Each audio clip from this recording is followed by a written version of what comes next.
পয়গম্বর এক সপ্তাহ না খাওয়া, পয়গম্বর ক্ষুধার্তর কারণে পরিপূর্ণ মাথাটা ঝুঁকে গেল। এক পর্যায়ে মাথাটাও কেমন জানি ঝুঁকে যাইতেছে ক্ষুধার কারণে। বেঈমানদের বিরুদ্ধে যুদ্ধ করার জন্য কালকরণ করতেছে, আল্লাহর উপরে তাওয়াক্কুল করিয়া করিয়া করিয়া।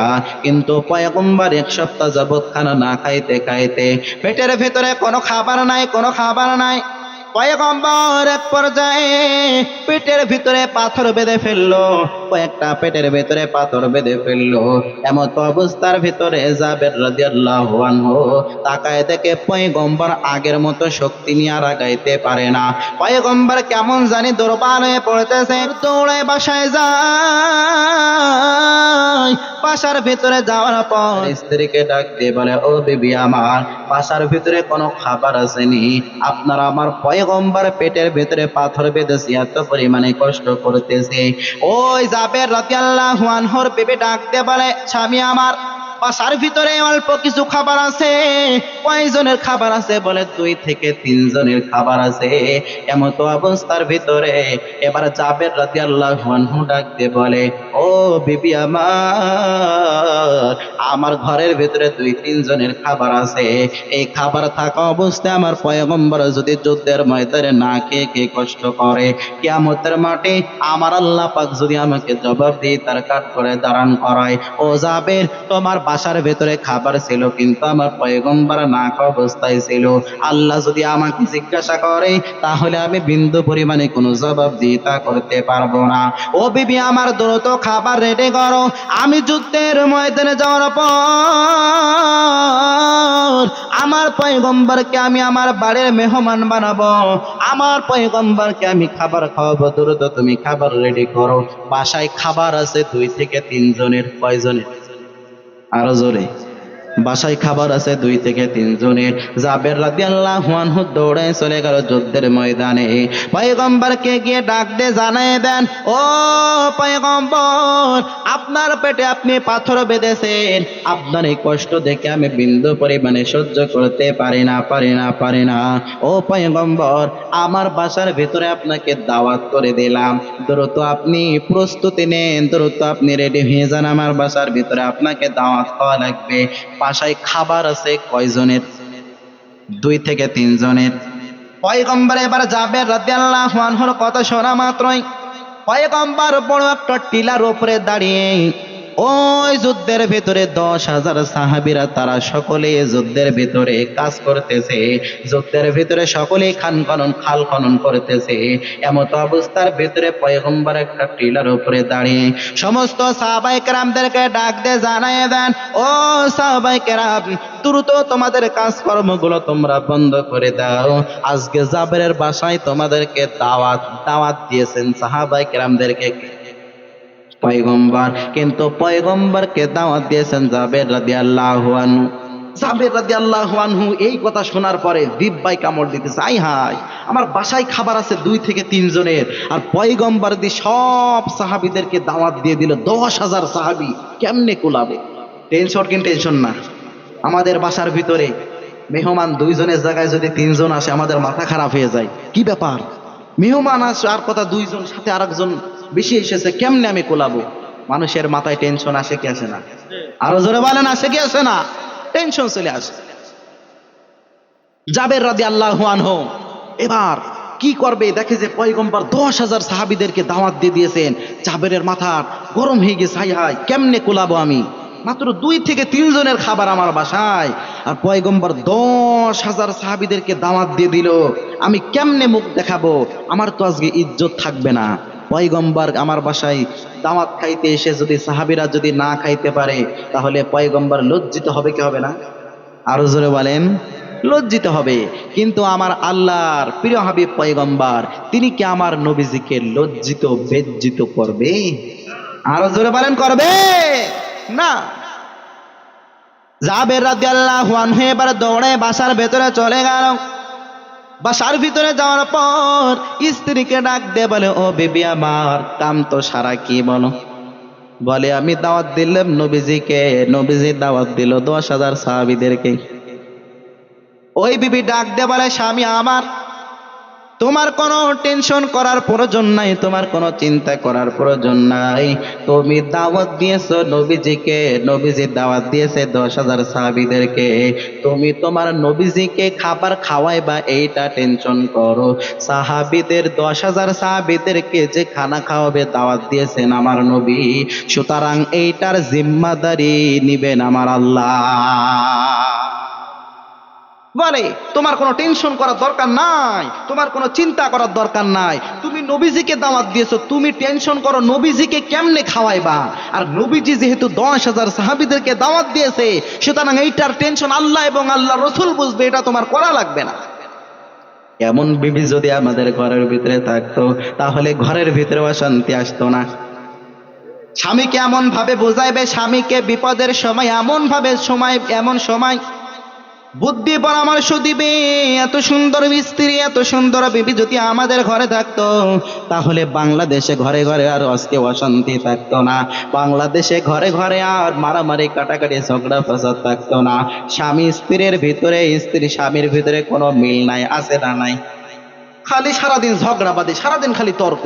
স্ত্রী স্বামীকে একটা কথা বলেছে, স্বামী স্ত্রীকে একটা কথা বলেছে, মনে হয় যেন বেজি আর সাপ, আছে না নাই? দেন দুনিয়ার মানুষেরা, ইন্নাল্লাযীনা ক্বালু রাব্বুনাল্লাহ, দুনিয়ার ভিতরে যারা আমি রবকে পরিপূর্ণ রব বলে বিশ্বাস করবে, আমি রবকে যারা পরিপূর্ণ ভয় করবে, নিজেদের ভেতরে তাকওয়া ঢোকাবে, আমি রবকে যারা রব বলে বিশ্বাস করবে, এই বিশ্বাসের উপরে যারা ইস্তেকামত থাকবে, যারা পরিপূর্ণ প্রতিষ্ঠিত থাকবে, তাদের আর বিন্দু পরিমাণে কোনো কর্মের ক্ষেত্রে ভয় পাওয়া লাগবে না।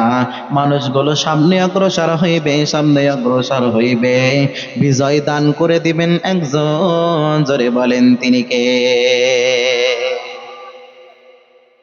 আমার আল্লাহ রব্বুল আলামিন দুনিয়ার সমস্ত অসম্ভব কাজকে সম্ভব করে দিতে পারেন।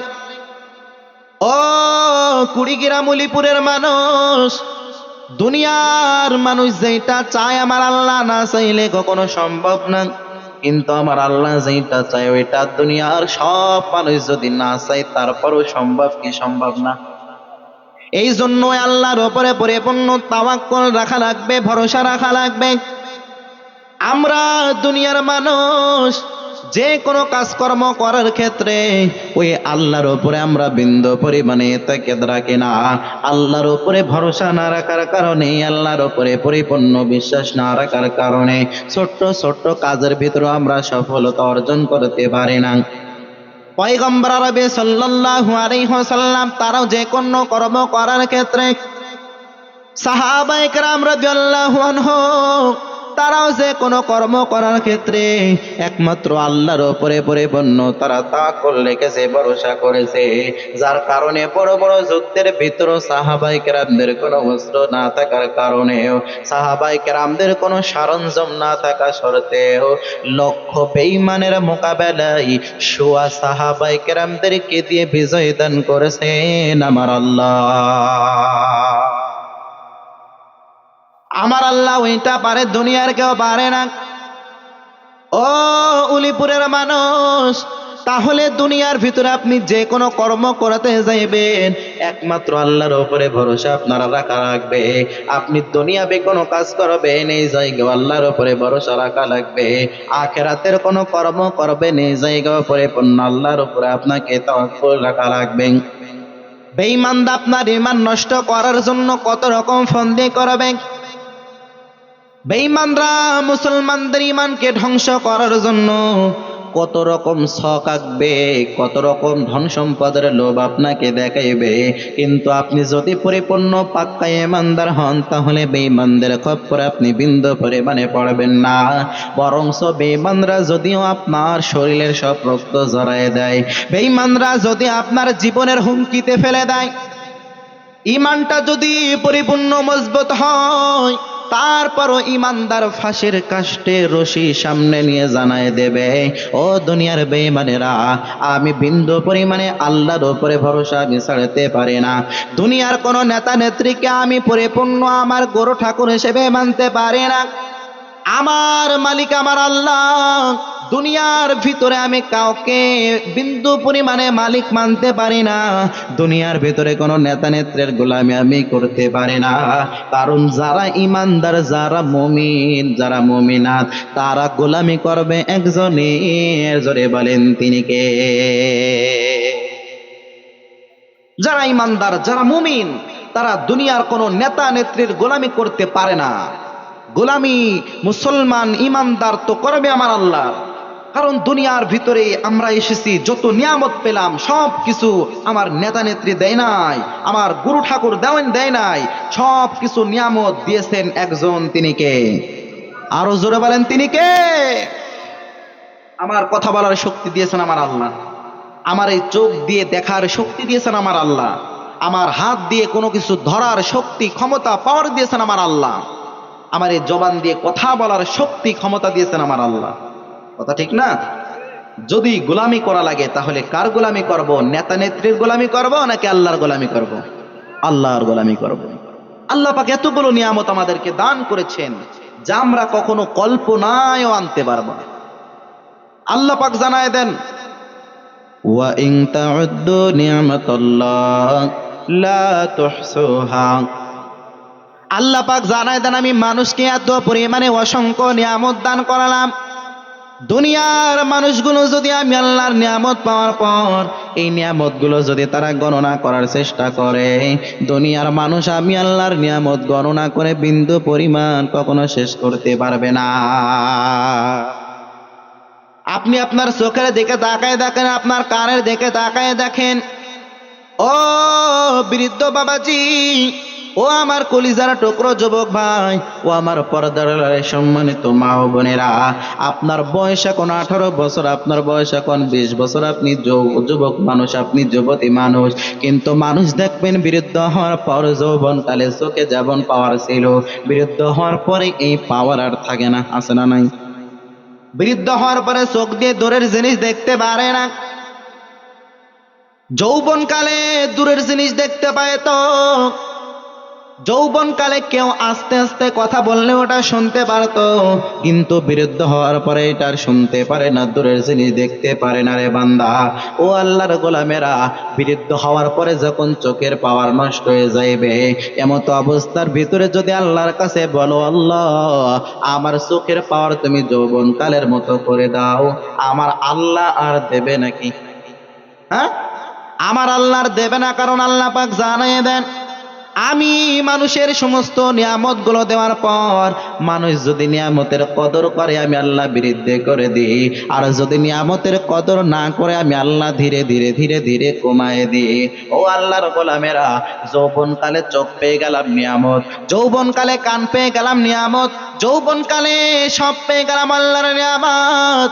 এই নিয়ামত গুলো আমরা পরিপূর্ণ পাওয়ার পর এই নিয়ামত গুলো যদি আমরা যত যত ব্যবহার করতে পারি, তাহলে দেখবেন দুনিয়ার ভিতরে আবার অনেক মানুষ আছে বৃদ্ধ হয়ে গেছে, বয়স 60 বছর, 70 বছর, 80 বছর, কিন্তু 80 বছরের বৃদ্ধ হওয়ার পরেও সানগ্লাস ছাড়া, চোখের ভিতরে কোনো চশমা দেওয়া ছাড়া কোরআন পড়ে এমন মানুষ সমাজে আছে না? না। ওই আল্লাহর বান্দা যৌবন কালে পরিপূর্ণ চোখের পাওয়ারকে মূল্যায়ন করেছে, বৃদ্ধ হয়ে গেছে, তারপরও দূরের কথা শুনতে তার কষ্ট লাগে না, কারণ সেই কানের পাওয়ারকে পরিপূর্ণ মূল্যায়ন করেছে।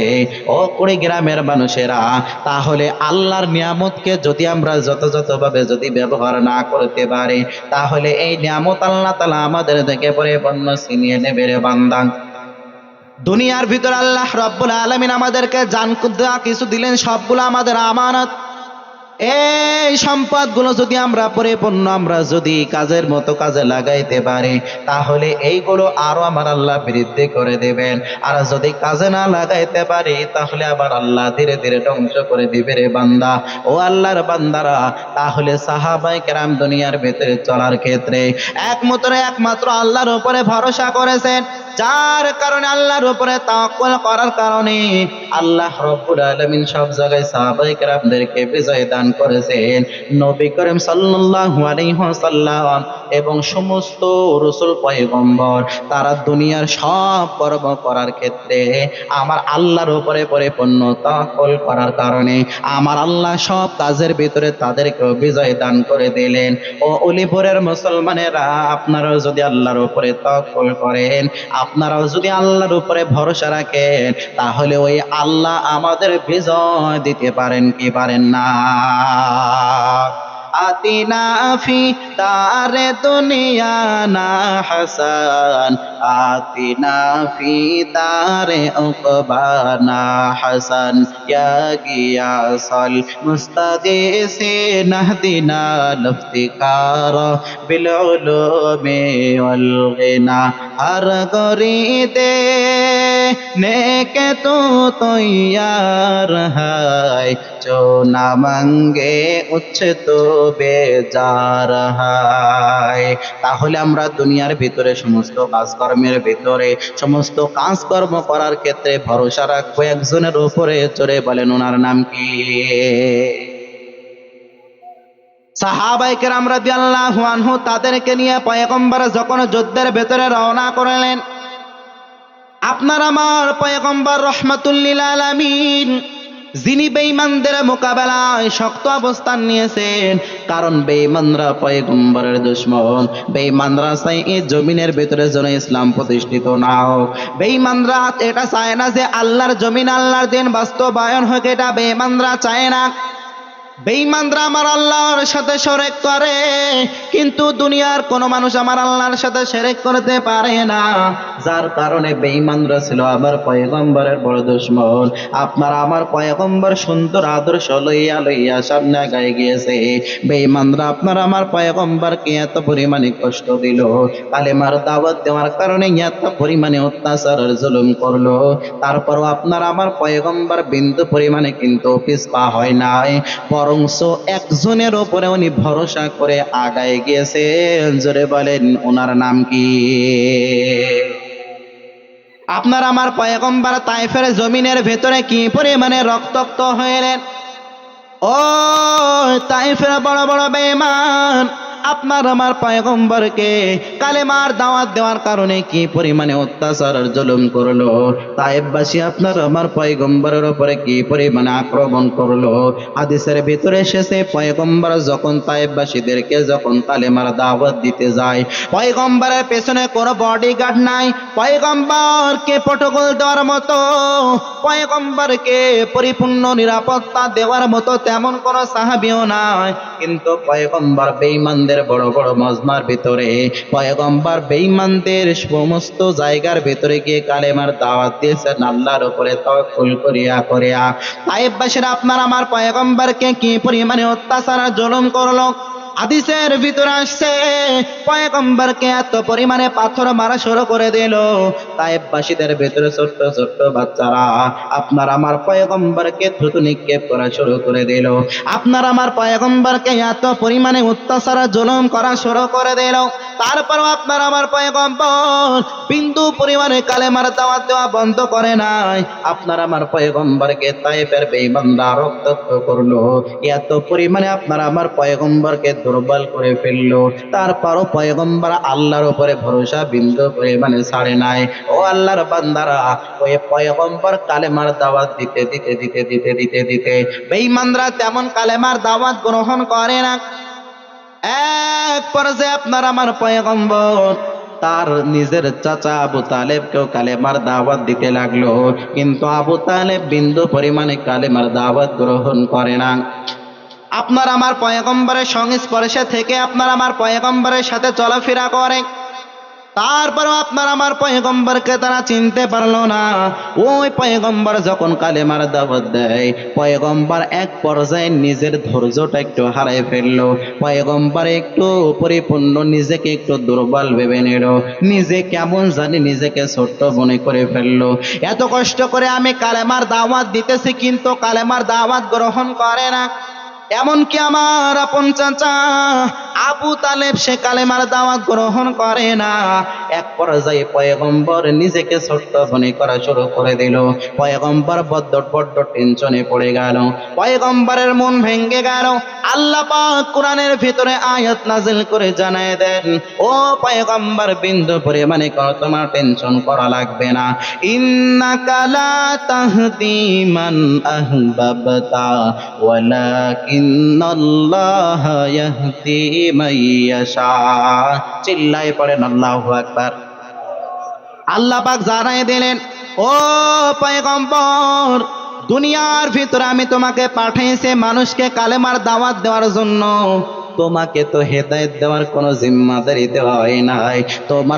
তোমার কাজ হবে মানুষকে কালেমার দাওয়াত দেওয়া, আর হেদায়েত দেওয়ার জিম্মাদারি হলো আমি আল্লাহর হাতে।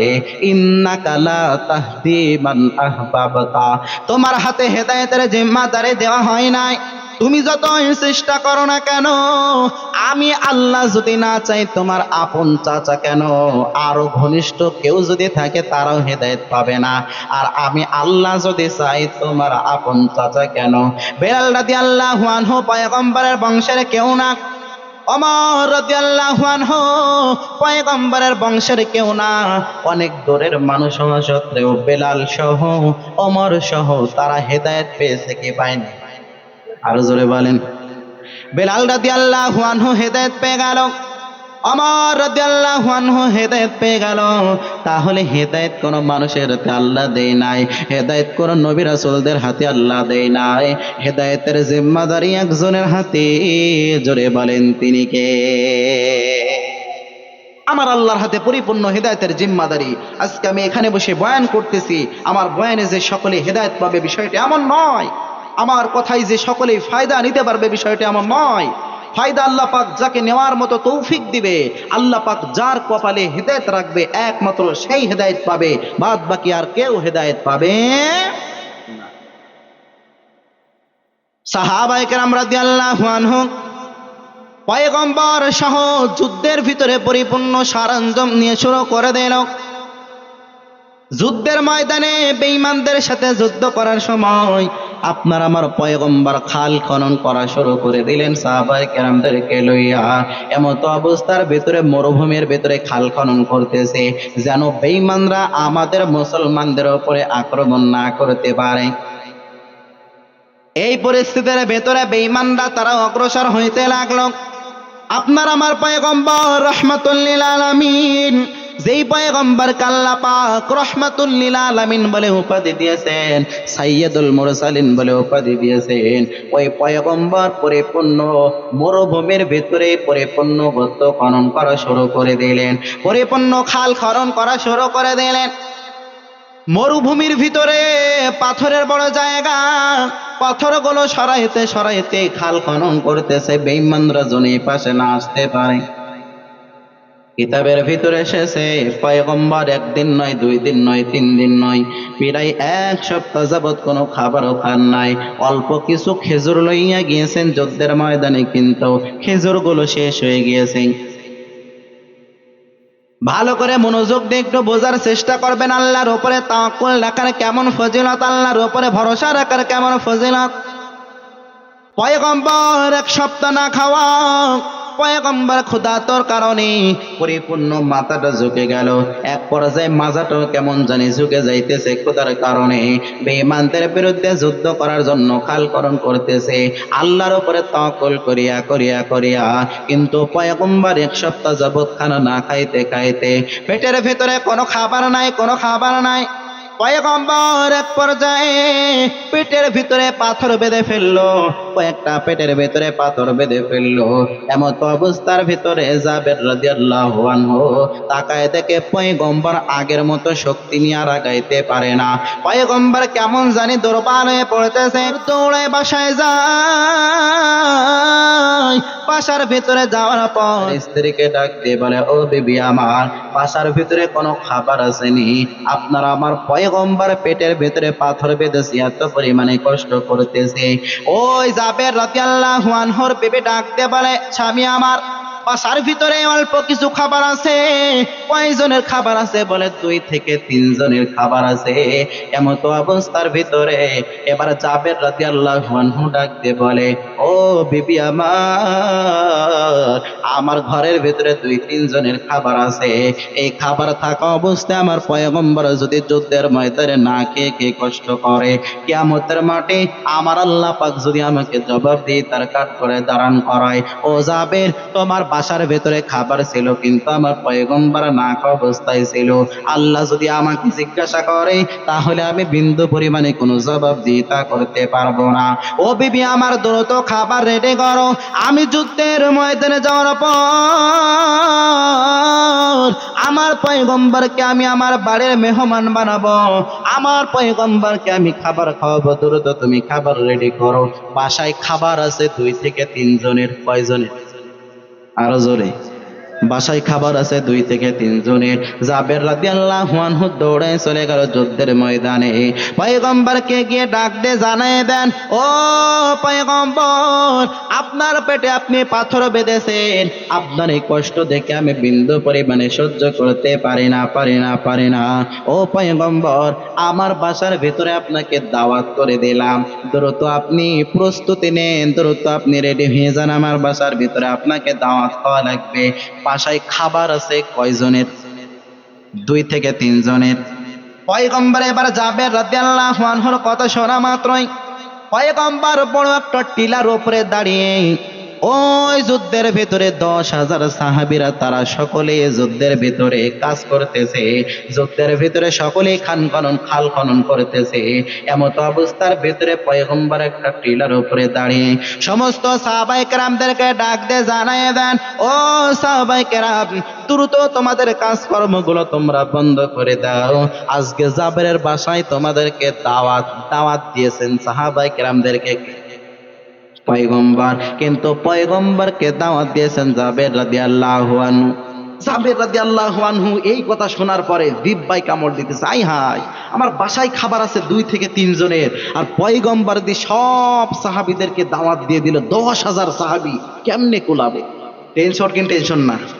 আমাদের বাসার ভিতরে মেহমান 2 জনের জায়গায় যদি 3 জন আসে আমাদের মাথা খারাপ হয়ে যায়। কি ব্যাপার, মেহমান আসে আর কথা 2 জন, সাথে আরেকজন বেশি এসেছে, কেমনে আমি কোলাবো? মানুষের মাথায় টেনশন আসে কি আসে না? আরো জোরে বলেন, আসে কি আসে না? টেনশন চলে আসে। জাবের রাদিয়াল্লাহু আনহু এবার কি করবে? দেখে যে পয়গম্বর 10,000 সাহাবীদেরকে দাওয়াত দিয়ে দিয়েছেন। জাবেরের মাথা গরম হয়ে গেছে, হাই হাই, কেমনে কোলাবো আমি? মাত্র 2 থেকে 3 জনের খাবার আমার বাসায়, আর পয়গম্বর 10,000 সাহাবীদেরকে দাওয়াত দিয়ে দিল, আমি কেমনে মুখ দেখাবো? আমার তো আজকে ইজ্জত থাকবে না। পয়গম্বর আমার বাসায় দাওয়াত খাইতে এসে যদি সাহাবীরা যদি না খাইতে পারে তাহলে পয়গম্বর লজ্জিত হবে কি হবে না? আরো জোরে বলেন, লজ্জিত হবে। কিন্তু আমার আল্লাহর প্রিয় হাবিব পয়গম্বর, তিনি কি আমার নবীজিকে লজ্জিত বেজ্জিত করবে? আরো জোরে বলেন, করবে না। জাবের রাদিয়াল্লাহু আনহু এবার দৌড়ে বাসার ভেতরে চলে গেল। বাসার ভিতরে যাওয়ার পর স্ত্রীকে ডাক দিয়ে বলে, ও বিবি আমার, কাম তো সারা কি বলো? বলে, আমি দাওয়াত দিলাম নবীজিকে, নবীজি দাওয়াত দিল 10,000 সাহাবীদেরকে। ওই বিবি ডাক দিয়ে বলে, স্বামী আমার, তোমার কোনো টেনশন করার প্রয়োজন নাই, তোমার কোনো চিন্তা করার প্রয়োজন নাই। তুমি দাওয়াত দিয়েছো নবীজিকে, নবীজি দাওয়াত দিয়েছে 10,000 সাহাবীদেরকে, তুমি তোমার নবীজিকে খাবার খাওয়াইবা এইটা টেনশন করো। সাহাবীদের 10,000 সাহাবীদেরকে যে খানা খাওয়াবে দাওয়াত দিয়েছেন আমার নবী, সুতরাং এইটার জিম্মাদারি নিবেন আমার আল্লাহ। বলে, তোমার কোনো টেনশন করার দরকার নাই, তোমার কোনো চিন্তা করার দরকার নাই, তুমি নবীজিকে দাওয়াত দিয়েছো, তুমি টেনশন করো নবীজিকে কেমনে খাওয়াইবা। আর নবীজি যেহেতু 10,000 সাহাবীদেরকে দাওয়াত দিয়েছে, সুতরাং এইটার টেনশন আল্লাহ এবং আল্লাহ রসুল বুঝবে, এটা তোমার করা লাগবে না। এমন বিবি যদি আমাদের ঘরের ভিতরে থাকতো তাহলে ঘরের ভিতরে অশান্তি আসতো না। স্বামীকে এমন ভাবে বোঝাইবে, স্বামীকে বিপদের সময় এমন ভাবে এমন সময় বুদ্ধি পরামর্শ দিবে। এত সুন্দর স্ত্রী, এত সুন্দর বিবি যদি আমাদের ঘরে থাকতো, তাহলে বাংলাদেশে ঘরে ঘরে আর আজকে অশান্তি থাকতো না।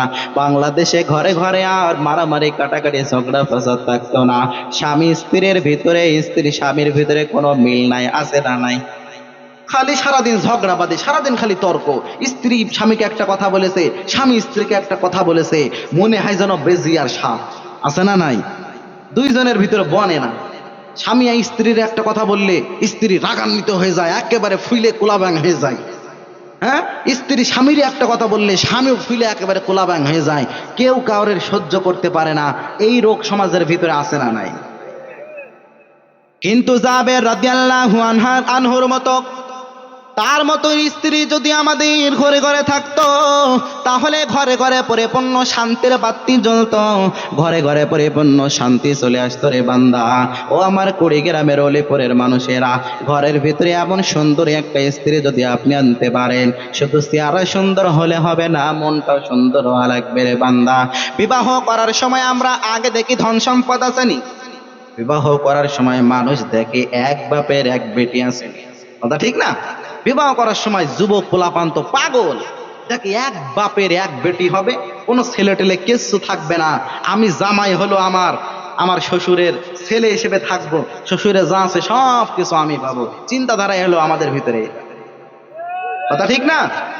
আমার শ্বশুরের কয়তলা বাড়ি আছে, শ্বশুরের কয় বিঘা জমি জায়গা আছে, সব কিছু মাল ধন সম্পদ শ্বশুরের আছে কিনা এটা তালাশ করি।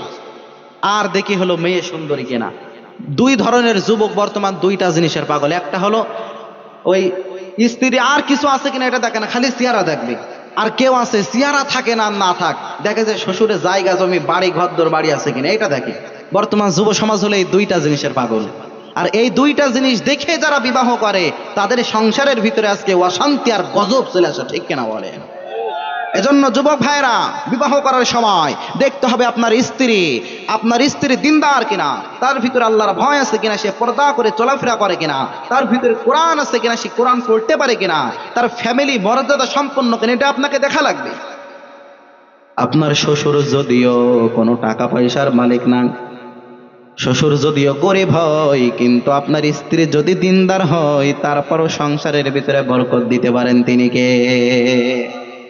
কিন্তু শ্বশুরের টাকা পয়সার অভাব নাই, ধন সম্পদের অভাব নাই, যদিও এক বাপের এক বেটি, কিন্তু আপনার স্ত্রী দিনদার না হওয়ার কারণে টাকা পাইবেন, ধন সম্পদ পাইবেন, গাড়ি বাড়ি সব পাইতে পারেন, ইজ্জত পাইতে পারেন, সব কিছু পাইতে পারেন, কিন্তু সংসারের ভিতরে মাগার শান্তি খুঁজে পাবেন না।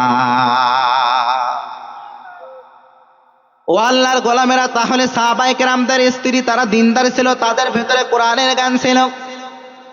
আজকে আমাদের ভিতরে যদি কোরআনের গান থাকে, আমাদের স্ত্রীদের ভিতরে যদি কোরআনের গান থাকে, তাহলে ওই স্ত্রীর কারণে একটা সংসার উজ্জ্বল হইবে, ওই স্ত্রীটা স্বামীর জন্য একটা পরিপূর্ণ পুরস্কার হয়ে যাইবে।